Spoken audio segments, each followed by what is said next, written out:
তো এটা হলো দিদির জন্মদিনের সেকেন্ড পার্টি ভিডিও। আর এখানে দেখো সমস্ত বিরিয়ানি, চিকেন চাপটা পেনে রাখা হয়েছে। আর এই যে আমাদের সব থেকে কাজের মানুষ সোনু, কিন্তু এমনি খুব কাজের, সবার জন্য প্লেট অ্যারেঞ্জমেন্ট করছে। ডাইনিং টেবিলে সবার একসাথে বসা হবে না বলে কয়েকজনকে ডাইনিং টেবিলে আর বাকি সবাইকে নিচে এরকম বসে খাওয়ানোর ব্যবস্থা করানো হয়েছিল।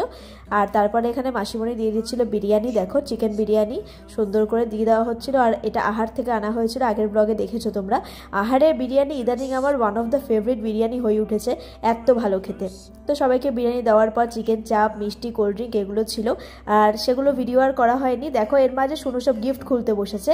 দিদি পেয়েছিল এই একটা পার্স, আর আমি ভিডিও করবো, হাত থেকে টাচছে, মাম্মাকে আগে দেখাবো। আমি বলছি দাঁড়া আগে ভিডিও করতে দে। তারপরে দিদি পেয়েছিল একটা ক্যাডবেরি সেলিব্রেশন। দেন এখানে ছিল একটা ছবি, এরকম একটা ছবি, মানে এরকম একটা ওয়াল, হ্যাঁ মানে পেইন্টিং আর কি, বা ছবি যাই বলো না কেন, এটা আমিও একটা পেয়েছি আমার অ্যানিভার্সারিতে। আর এই ছিল নাইটি, এই নাইটিটা দিয়েছিল মা, আর শুনে এরপরে একটা খুলবে, ওটা দিয়েছিলাম আমি। তো এইভাবে সেদিনটা কাটিয়েছিলাম। আর সেদিনকার আমাদের অনেকটাই রাত হয়ে গেছিলো বলে আর আমরা ওখানে নিজেরা খেয়ে আসতে পারিনি। আমরা দিদির কাছ থেকে পার্সেল নিয়ে চলে এসেছিলাম, মা আর আমার, বাবার, সবার, প্রসূনের বিরিয়ানি আমরা পার্সেল করে নিয়ে চলে এসেছিলাম। আর জন্মদিনের দিনটা এভাবেই কাটিয়েছিলাম। টাটা।